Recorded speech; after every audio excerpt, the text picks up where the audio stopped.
Hey guys, it's we're live on the interwebs. I'm here with a couple of guys from Dixie Lug. So I think you guys can see yourselves now. Yep.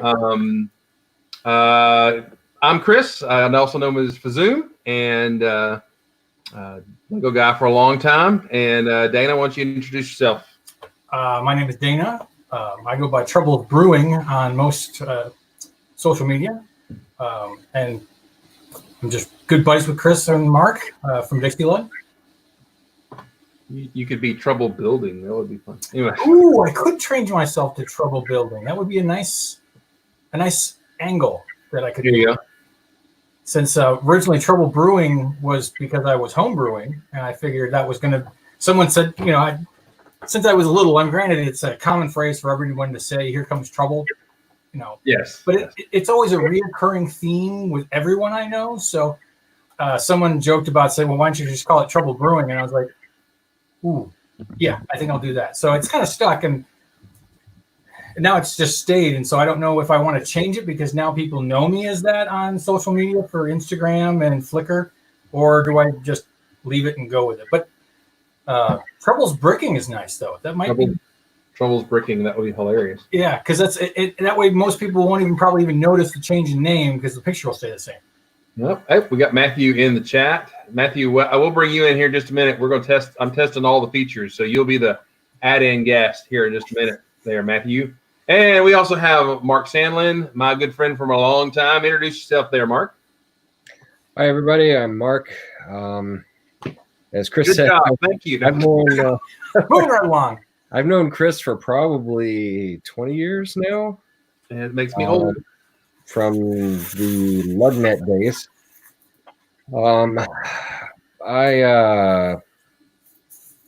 My Lego stuff usually can be found on Flickr as, I think on Flickr, I'm still using Grand Admiral as my Flickr login. Most other places I use Fleebnork.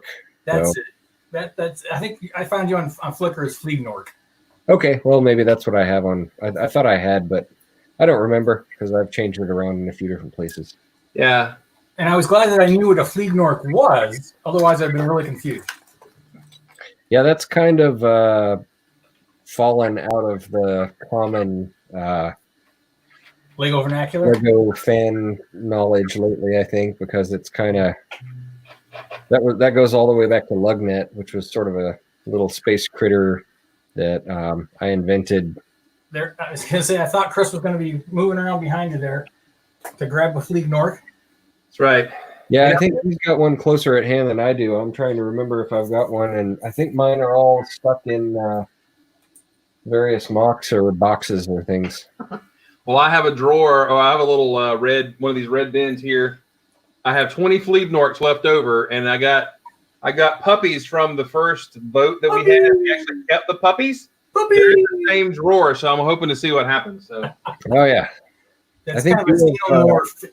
Xenomorph melting pot ready to happen. That's right. So you know more Fleebnorks than I do at this point, I think. Yeah, so you were more generous with them. Well, since we're name dropping the Fleebnork, do you want to tell a little story that there is an actual Fleebnork or a pseudo Fleebnork at the end of the Lego movie? Right. Oh yeah, I think Ryan Wood may have been responsible for that because the Legoland guys did most of those builds that you see at the end of the Lego movie credits. And Ryan, didn't he use like a lime green one or something, scorpion or something like that? But he dropped there. You can see it sort of crawling around in one of those scenes. Yeah, at the very end, and when it's like the Western scene, and the scorpion is a lime green Fleebnork. That's right. Yeah, has his shell off though. And I know Mark tells the story better, but when he decided to do that, it was an accident, and it ended up being like this hyper rare piece, and that was hard to get. It was like a little animal that was only in like this Arctic set that was $100, and that was the only way to get it was through that set. Really? Yeah, it happened because I was just writing funny comments on lugnet.space, and somebody kept saying, "What's a Fleebnork?" And at the time, I just went to my parts bins and grabbed a Scorpion and put a dish on top of it, a good 2x2 dish, and I posted a picture and said, "This is a Fleebnork." And as it turns out, the trans neon green Scorpion only came in the polar base set from the Arctic sets from, what was it, 20 years ago that those sets came out? It's gotta be early 2000s, I think. Yeah, but it was the only set that had that trans neon green Scorpion, and I mean, Lego to this day has never made a trans neon green Scorpion in any other sets, and it's very frustrating. Yeah.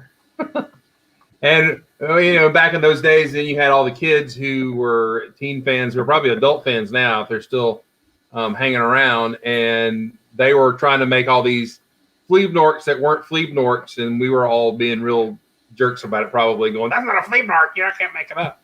What's funny is that the closest that Lego came to it, they made a lime green, not transparent Scorpion recently, and I can't remember what set it was, but it's not transparent neon green, but it's lime green colored and everything. So that's close, right? Yeah. No, you gotta be pure. That's probably as close as you can get these days. So whoa! Actually, so it was in production from 2000 to 2010. The mold itself. No, the specific the Scorpion. I mean, the Scorpion's still in production today. Right. They've just changed the colors. Oh no, I guess it was. Well, it also came. So it came in the polar base set 6575 for those set nerds out there. But it also was in, and that was in 2000. But in 2010, they also included it in an Enterprise RTS set. Huh. Whatever that is. What is that? It's under Serious Play. They do that. They have certain sets that they produce that are for like corporations and for learning by building events or team building type exercises, and it all falls under the theme Serious Play, I think. But yeah, so interesting. Wow. So I'm taking a moment there to actually pull up another screen to pull this up, because one of the things that bothers me by watching another webcast is that they'll reference things and then they'll just kind of like throw it out there and like, what set was that from, or what, well, you guys look it up and just put it in the chat. Like, no. I'll look it up myself. I'll make it available to say, hey, it was from the polar base in 2010. Set number 6575, actually. Set 6575. Yeah. Well, the set itself was earlier than 2010, wasn't it? Because I had those things. No, it was 2000. The 2000. Serious Play was 2010. The Arctic set was in 2000. And yeah, it retailed at $60. Now even used, it goes for $78 on Bricklink, just the set alone. All right, I'm going to. And I'm pretty sure I got 2 copies of that set when they were on clearance or something. And the actual Scorpions I bought, I think I bought a ton of them, like 50 of them, from someone in Germany at the time. Wow. Because on Bricklink, somebody had a large quantity of them, and I bought just a bunch. Yeah, because right now I can see just in North America, because that's my default is for Bricklink. Average price is like $1.50 for those little guys. And there's maybe only like 10, 15 sellers in North America that even have them. Wow.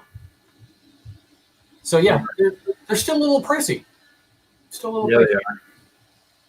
All right, I sent the guinea pig an email to see if it works while we're broadcasting, so we can test that out. Okay, cool.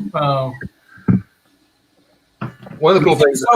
Did you say you saw him in the chat nearby? Yeah. If you look over to the right, you'll see private chat and live chat. If you hit live chat, that's what's on the YouTube page going on right now. There it is. Okay, cool. And the cool thing is that this part of the feature of StreamYard True Line, I can click on this comment and it'll pop it on the screen just like that. Pretty handy dandy. So if we had tens of viewers, which we don't at the moment,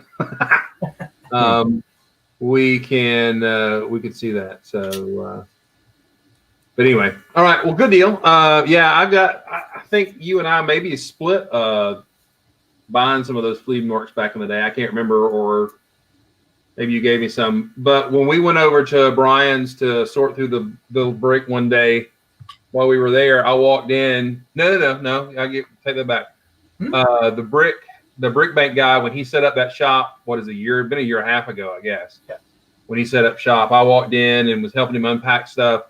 And I opened the bin and I looked down, and the crystal egg piece or whatever, the ice rock, was sitting right there. And I went, wow, what if the flea mark's in there? And I cracked that baby open, and the scorpion was in there. I'm like, okay. And so I was like, can I start a bucket for me? He's like, sure. So first one in, man. So it was cool to see. It was at Brian's house, wasn't it?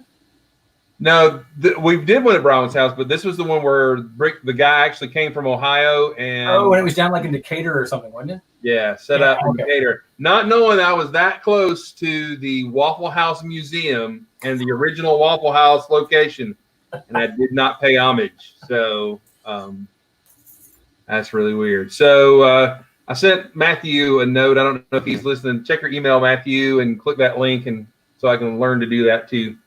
Ooh, hey, there's the ban button. Don't mess with me. All right. So anyway, tell me what you're building or what you're dirting on, and let's talk about it for a second. Jake got a new set today. I'll show y'all later. But in my forever sorting of the last 70 pounds I got, I'm down to doing light gray right now. So I went through. I figured out I'm parting out about 29 sets that I knew from finding out. Sorting through pieces, you find a key piece and you're like, oh, I know where this set comes to. So I was able to figure out, or whatever, minifigures, and I was able to figure out, all right, I'm gonna grab these 29 sets and rebuild them again. Right.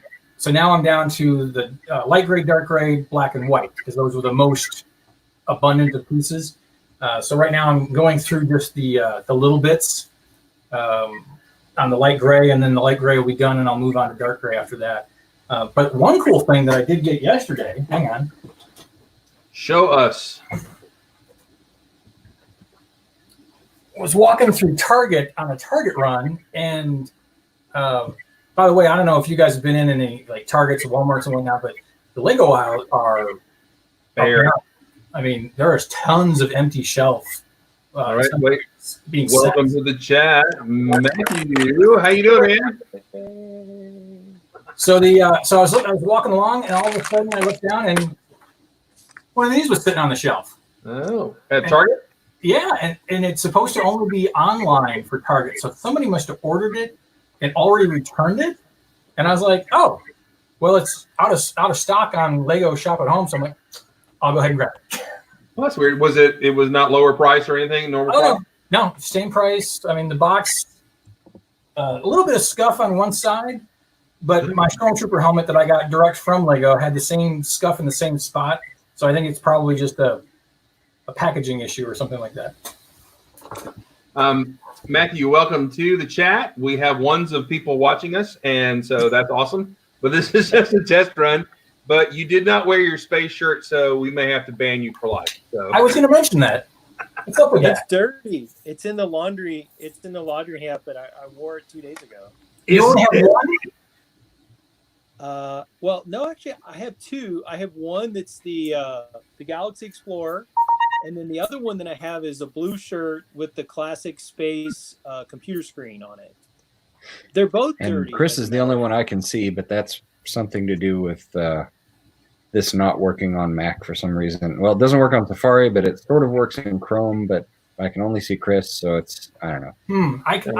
I'm using Chrome as well, and it worked on my Mac, but are you on Catalina, or what OS are you on? Yeah, I'm on the latest OS. Okay, so it's not an OS issue. Matthew, you're really with quiet Safari, for some and it reason. seems to be working. You're muffled. Yeah, Matthew, you're really quiet. Can you up your volume, or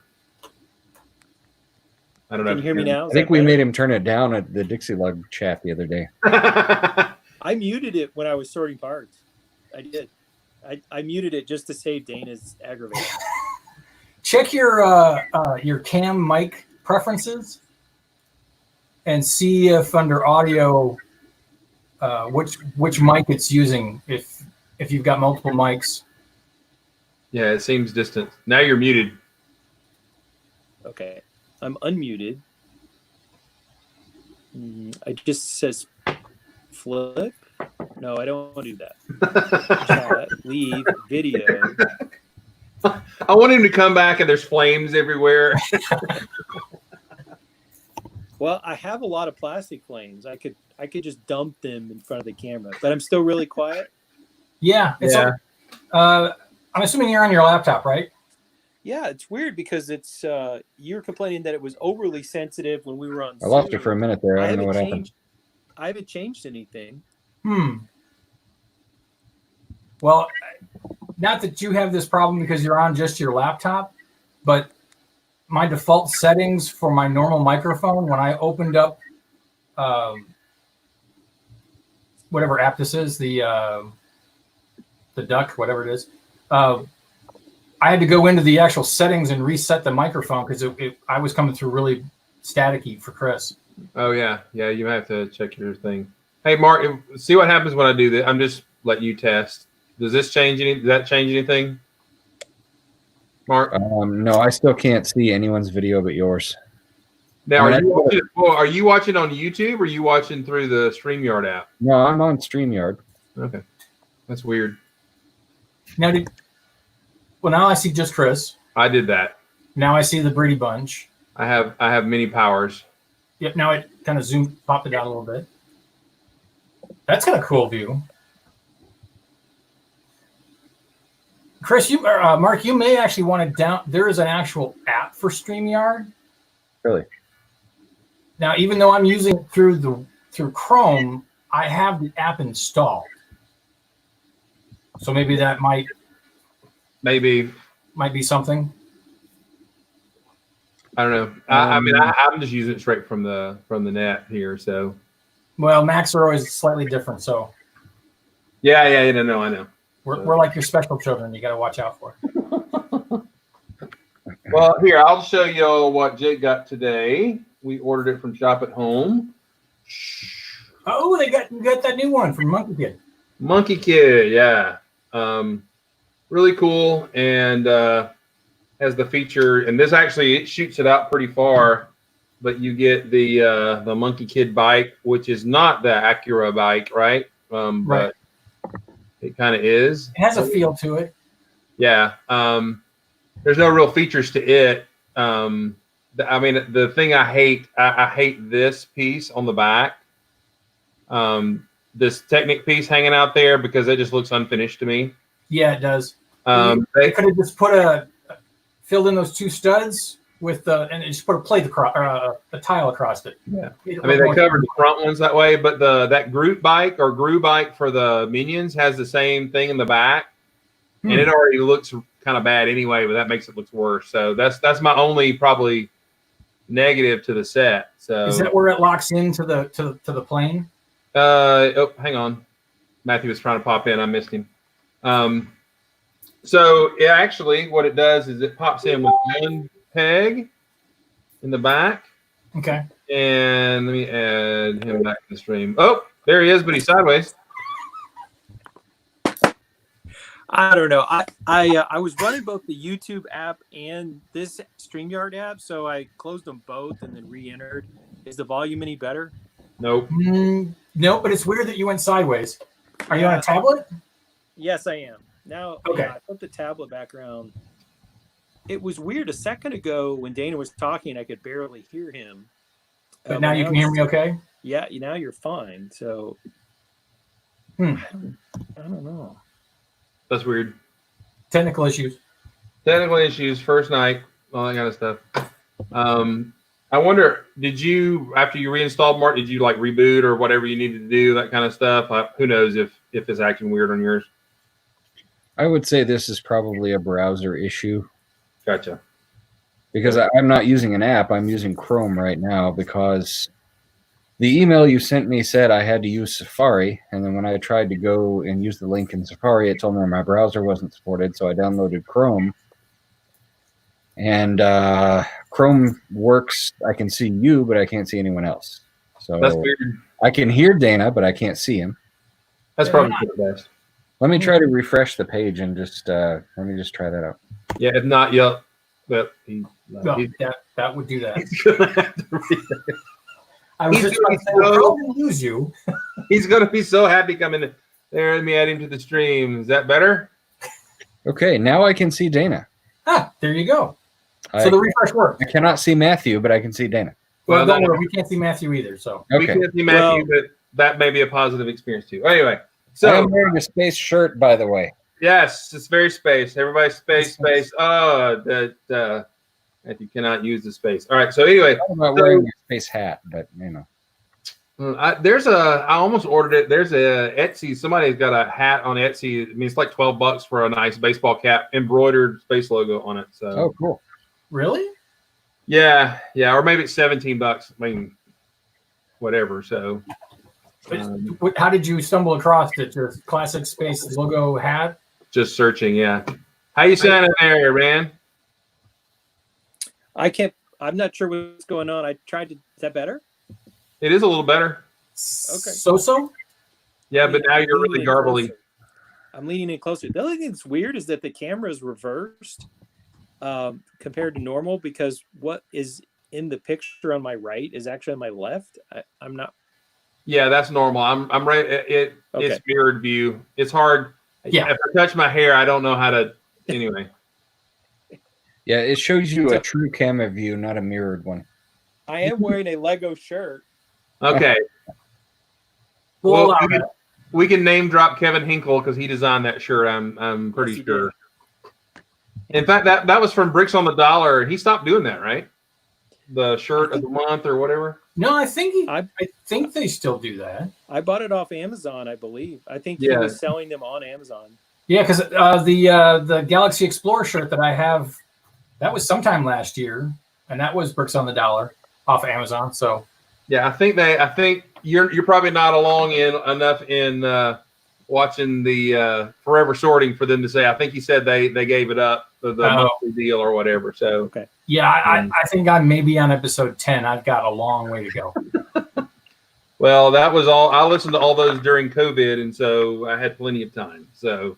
Well, what do you mean? We're still technically kind of in COVID. Well, yeah. Well, it was the pure stay at home, don't go to the office. So yeah, so we're back.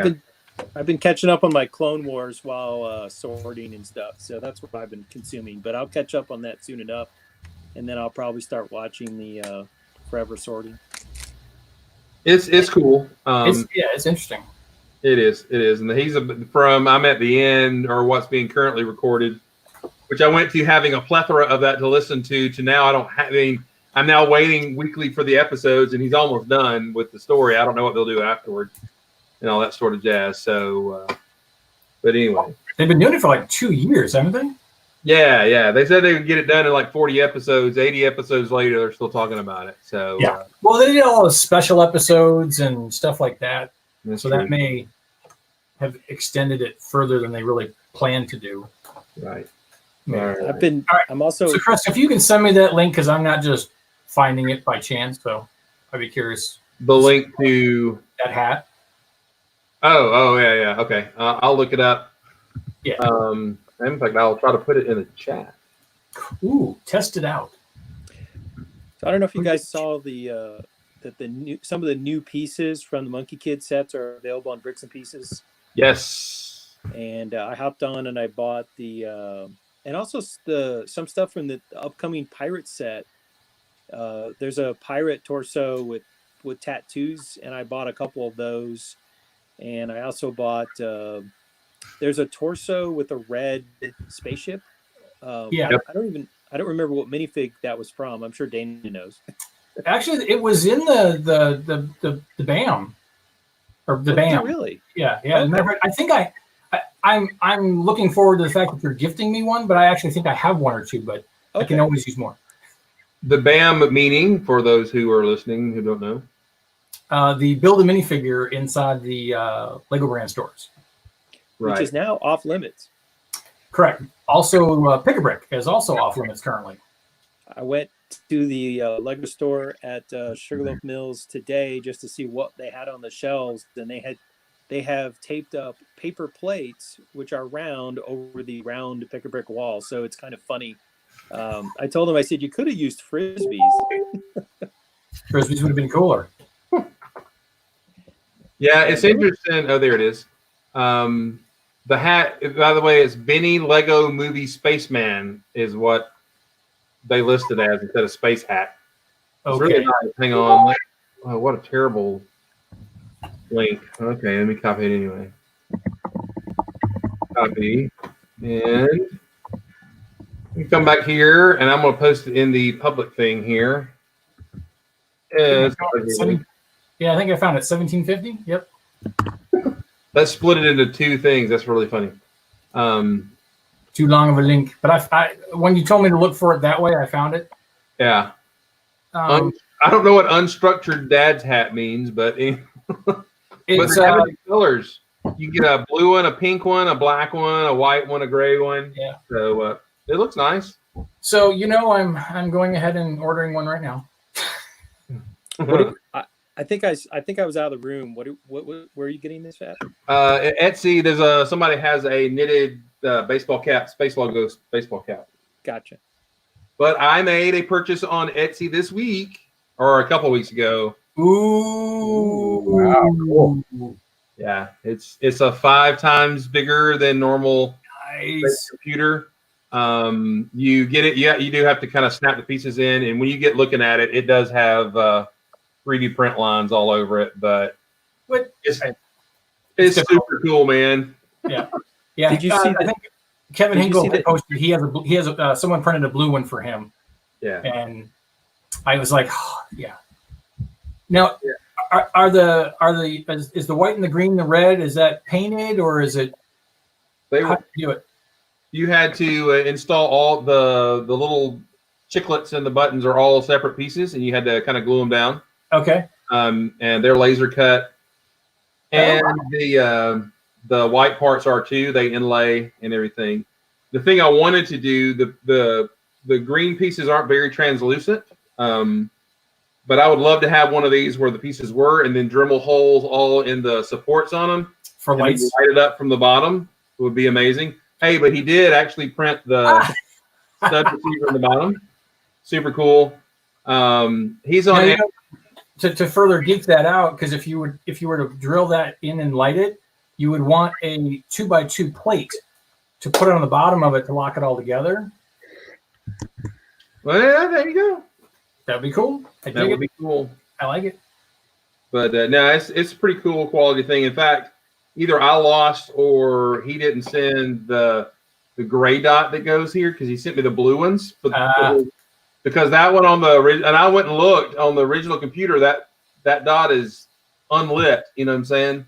Oh, so it would be a gray dot. It would be a gray dot. So I told him that either I actually dropped the parts. I was putting them in a little bin to be all efficient. Put the bin down and I elbowed it and fudged the whole thing, right?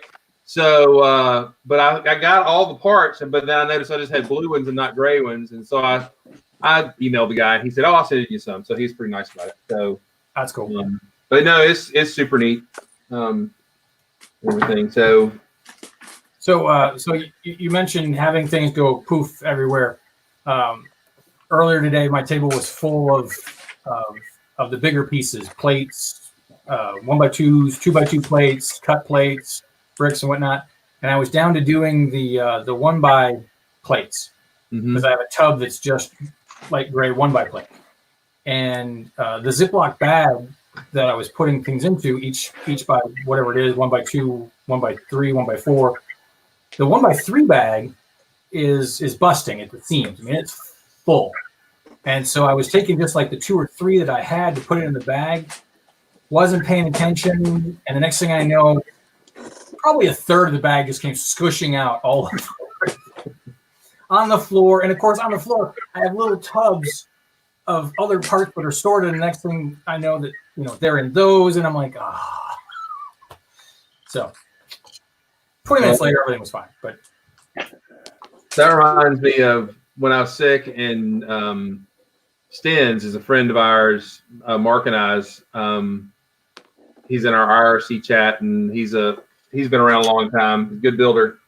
I had noticed that some of the pick a bricks in stores around had Travis bricks, the 5 stud bricks, and also had snot dots, just round 1x1 gray tiles, round ones. And, you get scoops of those. And of course, got a whole bunch of those. I had like 3 at the time. They were hard to get. So he said, I want to send you something. There you go. That's right. And so he said, I got you this, and I got you a Star Trek blanket. I want to send it to you because this is when I was going through chemo, right? And so he's been really cool. Yeah, here's my. Matthew, I think you win on that one. Oh my gosh! I think I personally emptied out a store. That's crazy, man. So anyway, we get a note from the post office, and it says someone needs to come to the post office and pick up your package.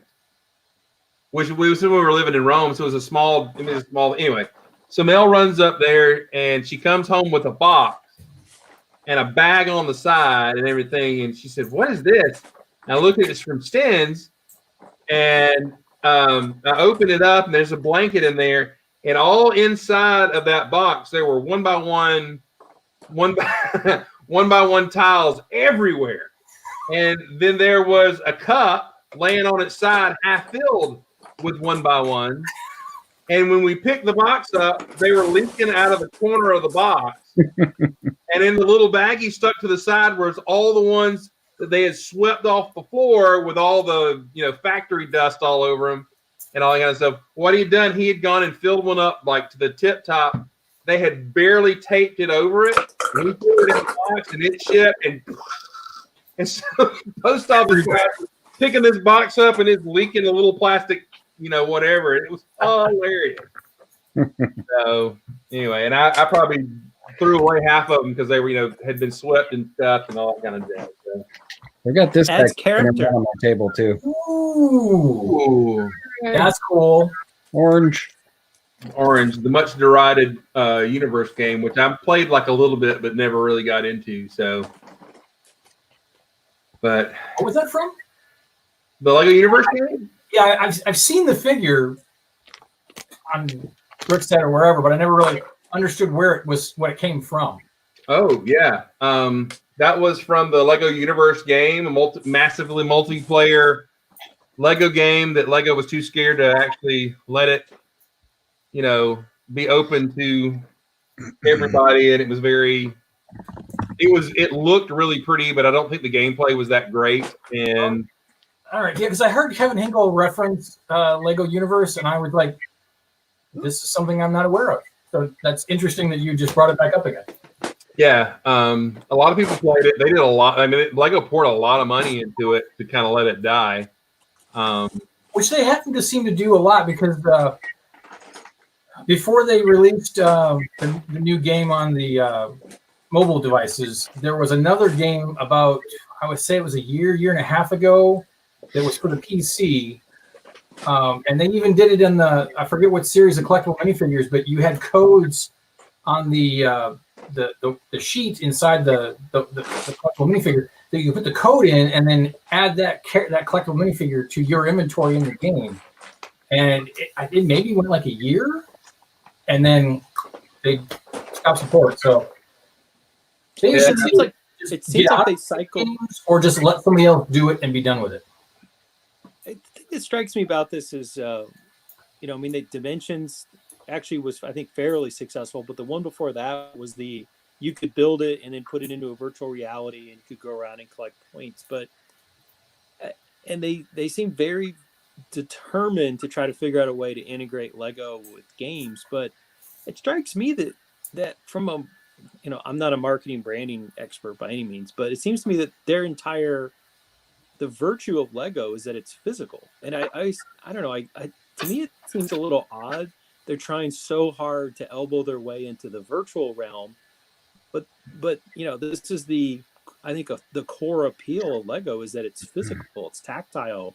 You touch it, you create the shape, it's 3-dimensional. It's but maybe that's just my opinion. I'm an old fogey. maybe kids like the integration, and I'm not seeing that. I mean, you two of you have kids, so what's your take on that? Part of why Lego is doing that is they've told us this years and years ago. Their target market is shrinking because kids are moving to video games at an earlier age than they used to. Lego used to see kids playing with Lego up until 10, 12 years of age, and kids are now migrating off to playing video games most of the time, by 8, 9 years old. And so Lego is seeing their target age range shrink. So that's part of why they're trying to get Lego into games, or more recent things like Hidden Side, using the augmented reality stuff to try to make the sets work with the games, to try to keep that sort of, keep kids playing with the sets and keep kids interested in Lego. And that's been a big challenge for them over the last several years. That's something that, they told us that, I think, a long time ago, didn't they, Chris? It was at conventions. I think it might have been Brad Justice that even told us that years and years ago about the effect that video gaming was having on their market. Oh, I'm sure that the effect on the video game, I'm sure even at the time of like Atari coming out and Nintendo was where they started already seeing that impact. So I don't think it has anything to do with, current technology. I think it's probably been a good 20 years that it's been a problem for them, or even longer. Sure, and it's not just Lego, but all physical toys are seeing that pinch from video gaming, which is why I think a lot of action figures and things have pushed more into collector spaces, because kids really don't play with the physical toys as much as they used to. Well, if you think about it, the fact that Lego is now acknowledging their AFOL market. I mean, the new haunted house specifically says intended, and I don't know if it says intended, but it's something to the effect of for adult builders as opposed to for kids. So that's probably that same venue of saying, hey, our target audience, we now need to start shifting and looking at, what we were denying for years that existed is, oh, these are the people who are actually spending the money, so let's go ahead and cater to them a little bit. Yeah, and I think that is paying off for them a bit, because of you have people who, as adults, are having kids later. You have people as adults who are not ashamed to be interested in Lego. They're picking up more market share in that area of, and a lot of the nostalgia factor. You've got people like me and Chris, who are adults who have kids that we do Lego with our kids. Yeah. Or hand that interest down to our kids, or that sort of thing. Well, so seeing their market kind of spread around more, but I think they're trying to engage it, which is great. So here's my Matthew. question. I was going to reference the conversation we kind of had offline in our other chat about kids of AFOLs. So I was wondering if you wanted to touch on that. Well, the question I would ask for Mark and Chris would be, with your kids, do you see that the video game makes them want to pick up a physical Lego again? Like, I mean, I understand that Lego's marketing wants to hang on to these kids as they transition to video games, and they think that the video games are driving or maybe keeping interest in Lego. Do you see that? Do you think it's the games that doing it? I guess the argument I'm trying to make is people build Lego because they like to build Lego. They like the building experience, not the game experience. And maybe I'm totally wrong, but I'm just curious because I'm not around, kids of that age. So I don't think you're wrong, but I think it's more about mind share than it is about actual physical Lego engagement. It's more about keeping the brand in kids' minds and that sort of level of interest. The brand awareness and stuff has some value to it. Okay. Because given if I left Paul to his own devices, he would sit on video games all day long and not play with him, right? At one time. Yeah, but that's the thing, is that he would either sit on video games or sit and drool in front of YouTube. Like, so I have to actually limit, I have to set limits on screen time so he actually does play with Lego or other physical toys at times because, that might just be a kid thing where you have to, kids will just consume all of whatever unless you limit them in some way. And it doesn't matter whether it's, a computer or, candy. It just, you have to limit them because. I don't think that's just for children, though. Yeah. But regardless, Paul my really. wife will probably chime in and say that I'm the adult version of what you're dealing with. But Paul really does like the Hidden Side app. Okay. He's played with that with his sets quite a bit, and he was even earlier telling me, Dad, you need to get the Hidden Side app and we'll play it together because it has a multiplayer game on it. Okay. And he wanted me to play it with him. So yeah, I saw that was in the latest update, but I haven't tried to see what it does. Well, yeah, he was bugging me about it. So I might try it with him here, at some point. Jake played the app once and he went, yeah, that's pretty cool. But he's into Fortnite and he can hang out with buds. So, I mean. I think as a game, it appeals to a little bit younger gamers. So, it worked for Paul. He likes it pretty well. But I think, Jake's a teenager. And so for him, it's not as sophisticated as he is looking for. Yeah, probably so. I mean, and it's also more old school button pushing game than it is, strategy or social or whatever. And I mean, right now he's upstairs, and I hope my bandwidth is not me. He's online with a lot of his kids, buddies from church. They're doing an activity or whatever. They're doing it online, and he's been waiting for it all day because he's introverted like me, but he needs the social outlet. So we get it virtually right now, but. But I will say the thing for Jake when it comes to Lego and everything, he loves to build. He loves to build ideas, not fully realize like spaceships and stuff. He'll build a cool machine. He'll build a cool scene where and things that his figures are interacting in and all that kind of stuff. But he is always, he always wants to know what's coming next, what the new thing is, and has a little bit of a collector mentality. He wants to. But he wants to collect the experience of building it more than building it and then keeping it in its original form. Because we couldn't figure out the technique that was on the front of the jet, and he was fascinated by it. And he's like, "We got to get that set. I want to build that. I want to see how that's made and everything." Then after I ordered it, I looked at it. I'm like, "Oh, that's how they did that." So, but anyway. But he built it. He enjoyed it. He was playing with it, whooshing around today, and he likes the thing in it. So for him, he's at the age where he wants it to challenge him a little bit when he builds it, and then it has something new in it.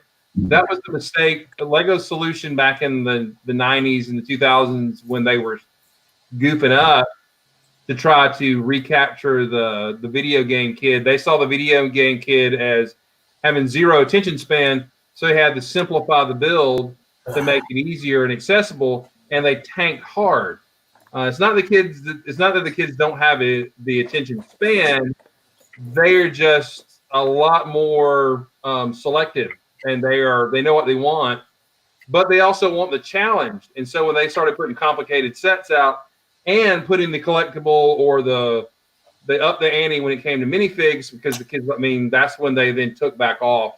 And everything. If you look at what they started to build, and they axed the juniorized sets and started upping their game, that helped their sales and all this kind of stuff. I think I remember the story they said about a bit of study of some kid who had these tennis shoes, and he was a skateboarder kid, and they interviewed him and they were talking to him, and he liked Lego and stuff, and his shoes he had drawn all over. And if I remember this right, and they were asking about what was the deal with the shoes, and he says, "Well, every time I figure out something on my skateboard, I record it, I doodle on my shoe or I color on my shoe." And they realized that the kid was all about improving himself and challenging himself and taking small steps to get bigger.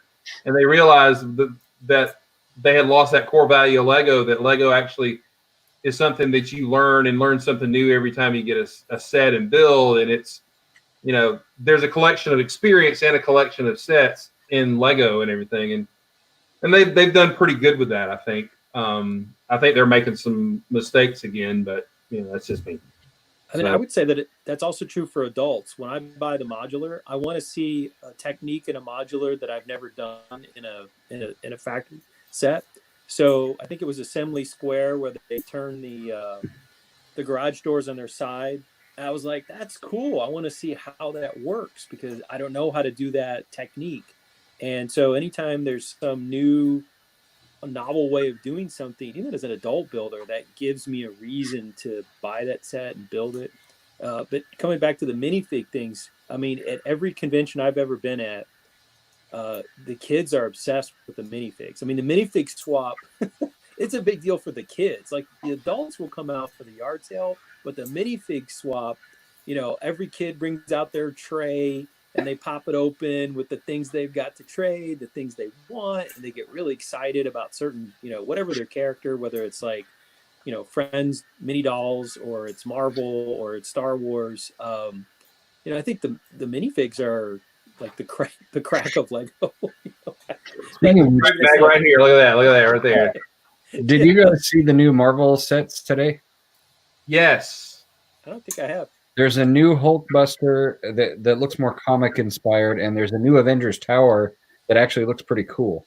Yeah. I showed that to Paul, and he thought that looked because the previous Avengers Tower just wasn't towery enough. Right. 2 stories too short to really look very good. But the new one that just came out today looks pretty good. It looks like a tower. Yeah, and it's got the Circle A made out of Lego and everything, and it comes with Iron Man and a couple of other suits, like a couple extra suits. Yep. Yeah, and the Hulkbuster has a blue suit for Iron Man. No, because the Silver Centurion-ish looking one, or maybe it's the Rescue. The Rescue. Yeah. Is it? Yeah, now. Yeah, the silver one is Rescue. You can tell because the face the eyes look slightly more feminine. That's meant to be Pepper Potts in the Rescue suit. Is it?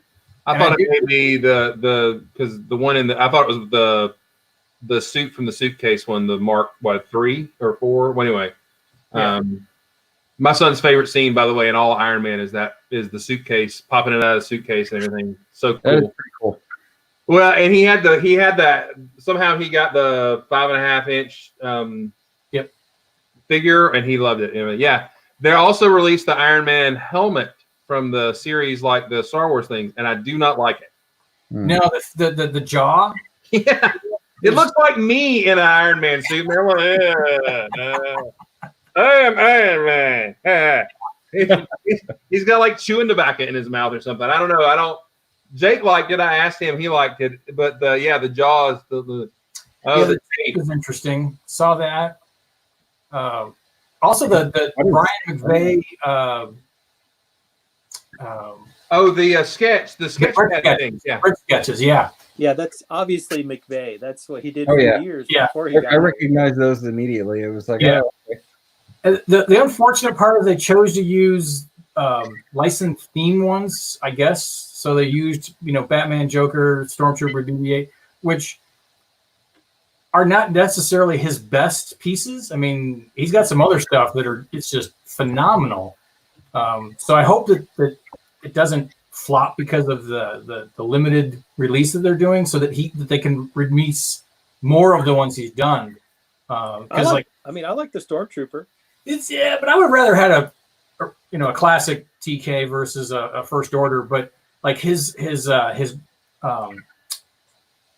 if we had a Guardians of the Galaxy or Marvel thing, because his Star-Lord one is fantastic. His Captain America is very good too. Oh yeah, even his Iron Man. I mean, his Marvel stuff is always, I thought, was much better than any of the DC stuff he's done. So, but being Batman is a bigger licensed theme that they do regularly, I can see that's why they chose those. But the fact that they have him doing some licensed products presumably means he can do other licensed products as well. Yeah, but again, you have to think about it. It's a marketing thing. It's what they're working on at that time, what makes sense for them to release. So I'm sure that has something to do with it. Hey, Winter Bricker is a buddy. Met him through some of the other chats. How you doing, Winter Bricker? Hey, let me put him on screen here. I like being able to do that. Boom! I can put him on screen. Awesome. I feel so awesome. Good to see you, Winterberger. Yeah, I do like the fact that they did do, because I remember when he released his Batman that the pointies went off the. We lost Mark.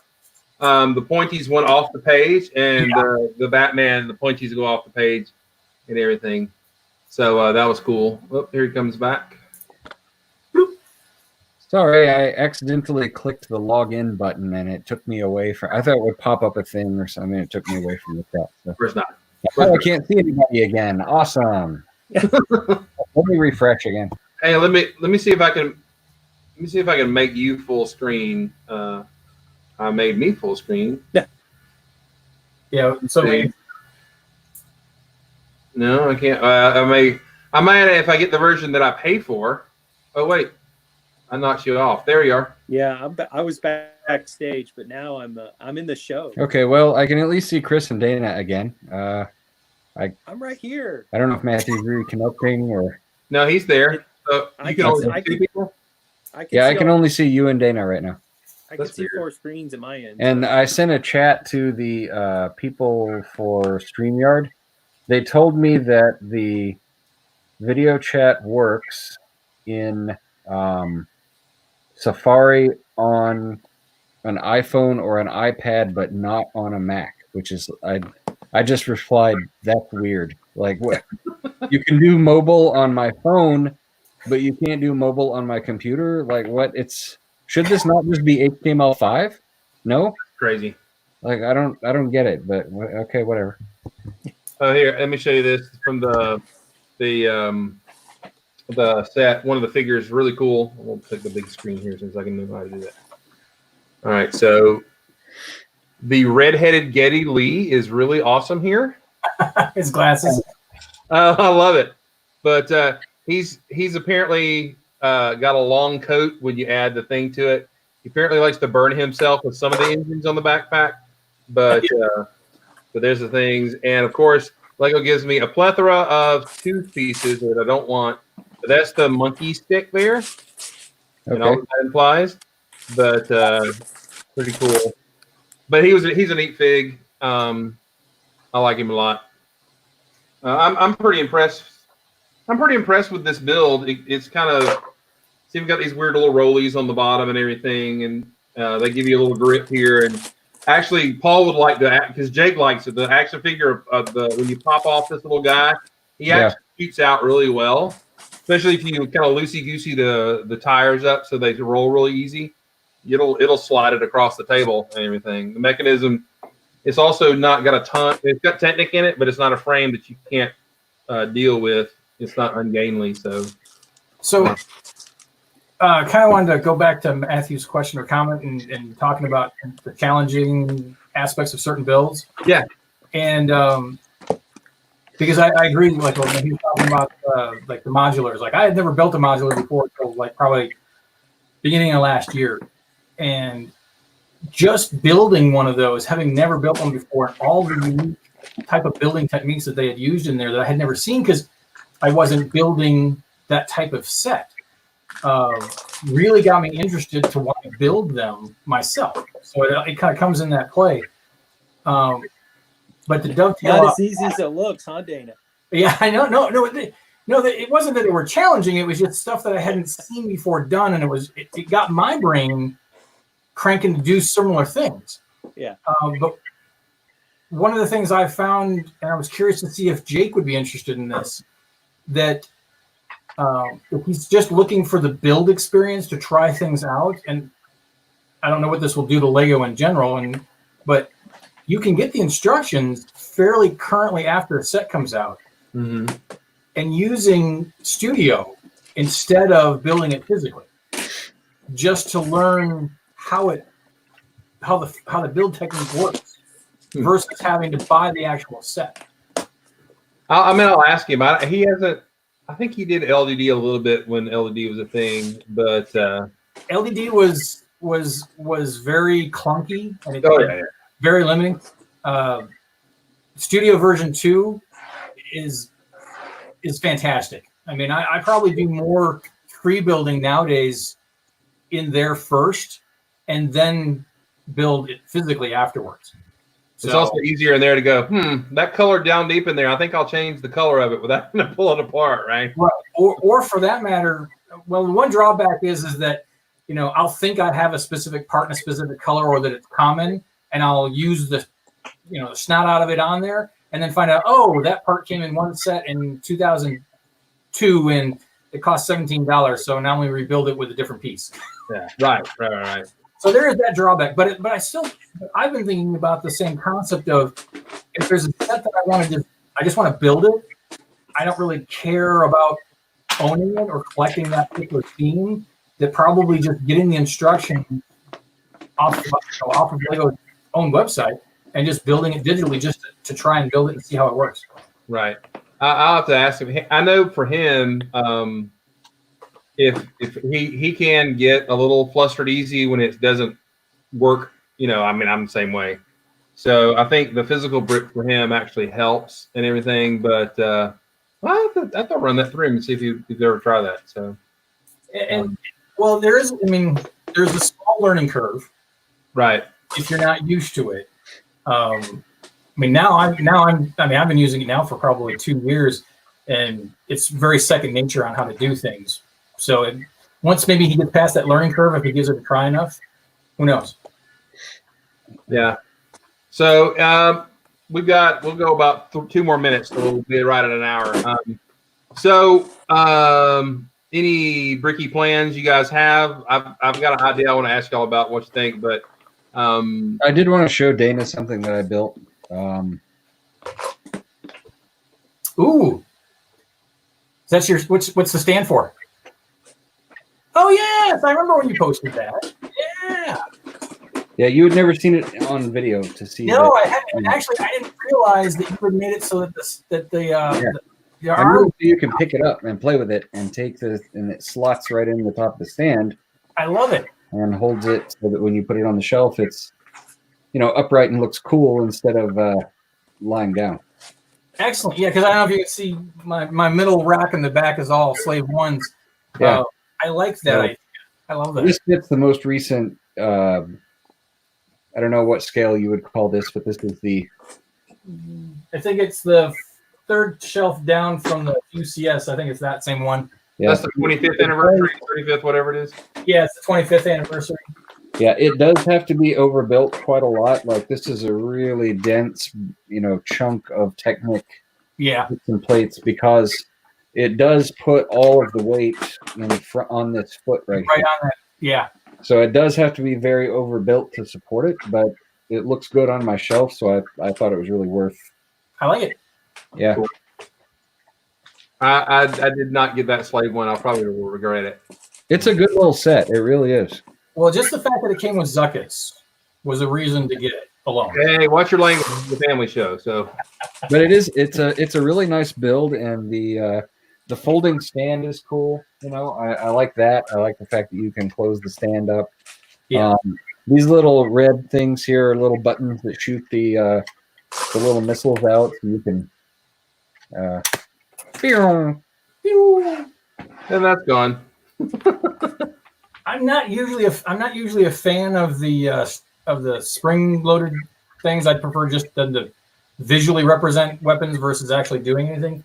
But I will say that within the last year or so, I've noticed that they've really been integrating the weapons to be more streamlined as opposed to being clunky or being hidden inside where you do a little button push versus it just being right there in front of you. I do agree with you, and that's one of the things I like about this is that they're almost invisible. I mean, aside from these two little things, you don't see the missile launchers at all. Yeah. Which I'm totally cool with that. I don't mind shooters at all if they're integrated into the set. Correct. Well, I have when Jake built, which is actually one of my favorite sets, the Penguin car from the Batman movie. Yes. Yeah. That is an amazing model. It is. And the shooters are well integrated in there. Very well integrated. Because the Riddler car too. Huh? The Riddler car also has. Oh, the Riddler car is awesome too. With a little flip up thing. Rider.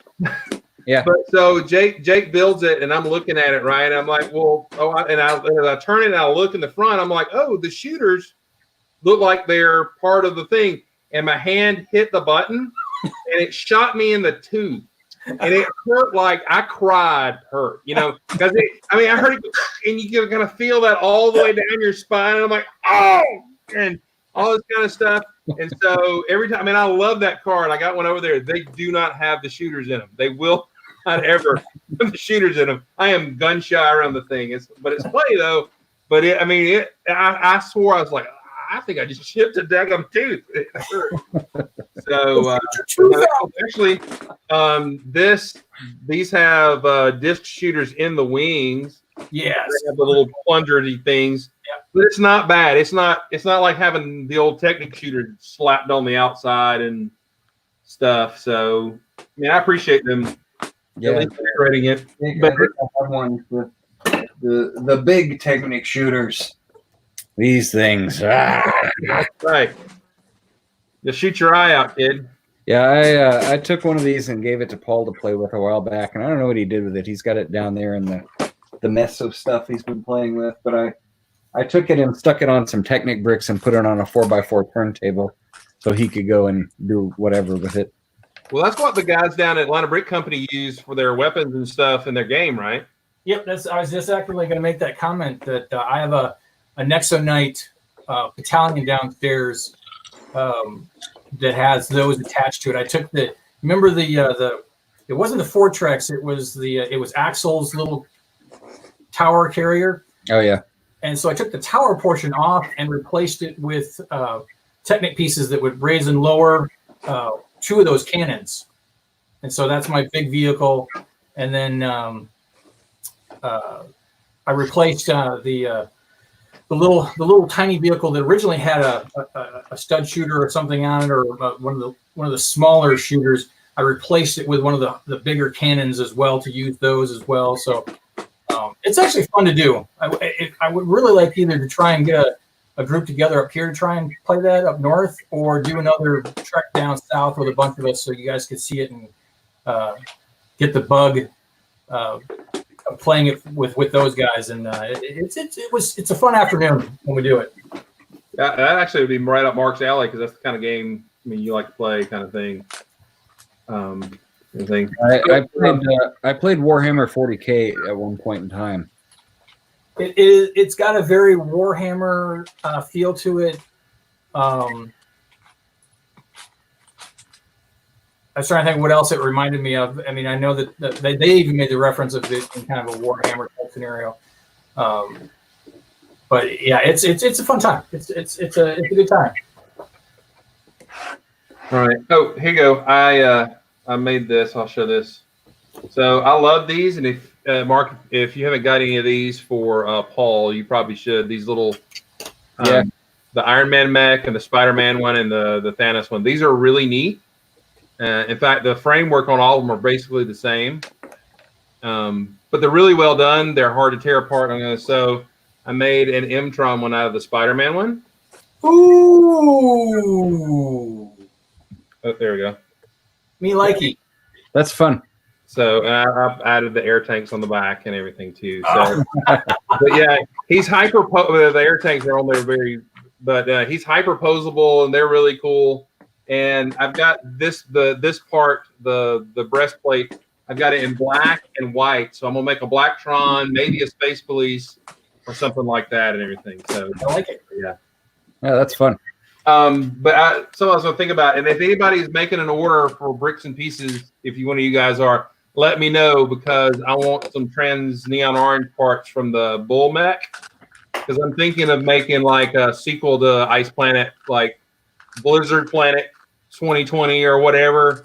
I like it. There's lots of really, and with the Nexonites and with these parts, there's new blades, that really jaggy looking Nexonite blade that they've reused in the new thing. And there are trans neon orange big visors from the latest